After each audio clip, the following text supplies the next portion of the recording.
പുരുരുട്ടാതി ഒടുവിലുള്ള 15 നാഴിക, ഉത്രട്ടാതി രേവതി ഇവ ചേർന്ന മീനക്കൂറുകാർക്ക് ഇപ്പോഴുള്ള സമയം ഗുണങ്ങളും ദോഷങ്ങളും ഇടകലർന്നതാണ്.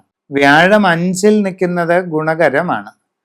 എന്നാൽ ജന്മക്കൂറിൽ ശനി നിൽക്കുന്നത് അത്ര നല്ലതുമല്ല. അതുകൊണ്ട് ശ്രദ്ധിച്ച കാര്യങ്ങൾ ചെയ്യുക. തൊഴിൽ രംഗത്ത് അനുകൂലമായ കുറച്ച് മാറ്റങ്ങളൊക്കെ വരും. സാമ്പത്തിക നേട്ടങ്ങൾ ഉണ്ടാകും. വിവിധ മേഖലകളിൽ സ്വന്തമായി തൊഴിലുകൾ ചെയ്യുന്നവർക്ക് ഗുണാനുഭവങ്ങൾ ഉണ്ടാകും. പുരോഗതി നേടാൻ കഴിയും.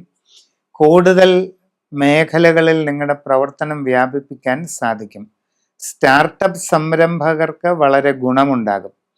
പരീക്ഷകളിലും ഇന്റർവ്യൂകളിലും പങ്കെടുക്കുന്നവർക്ക് വിജയസാധ്യത കാണുന്നുണ്ട്. വിദേശ രാജ്യങ്ങളിൽ തൊഴിലിനു വേണ്ടി ശ്രമിച്ചുകൊണ്ടിരിക്കുന്നവർക്ക് അനുകൂലമായ സാഹചര്യങ്ങൾ ഉണ്ടായേക്കാം.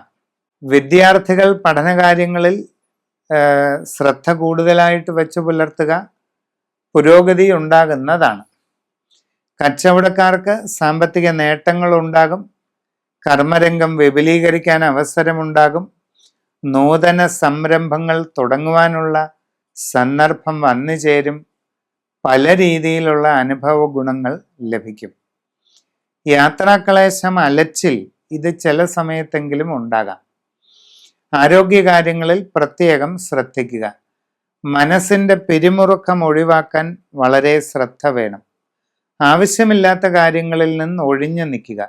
സംഭാഷണത്തിൽ വളരെ കരുതലും മിതത്വവും ശീലിക്കേണ്ടതാണ്. കലാകായിക രംഗങ്ങളിൽ പ്രവർത്തിക്കുന്നവർക്കും ചില തടസ്സങ്ങളൊക്കെ വന്നേക്കാം. എല്ലാ കാര്യങ്ങളിലും നിങ്ങൾ കൂടുതൽ സൂക്ഷ്മതയോടുകൂടി പ്രവർത്തനം ചെയ്യുന്നത് ഇപ്പോഴുള്ള ഗ്രഹസ്ഥിതി പ്രകാരം ഗുണകരമാണ്. വളരെ ശ്രദ്ധിച്ചു വേണ്ട കാര്യങ്ങളെല്ലാം ചെയ്ത് മുമ്പോട്ട് പോവുക. ജീവിതത്തിൽ വരാനിരിക്കുന്ന മാസങ്ങളിൽ പുരോഗതിയിലേക്ക് എത്താനുള്ള തുടക്കം കുറിക്കാൻ ഈ മാസത്തിൽ അവസരമുണ്ടാകും.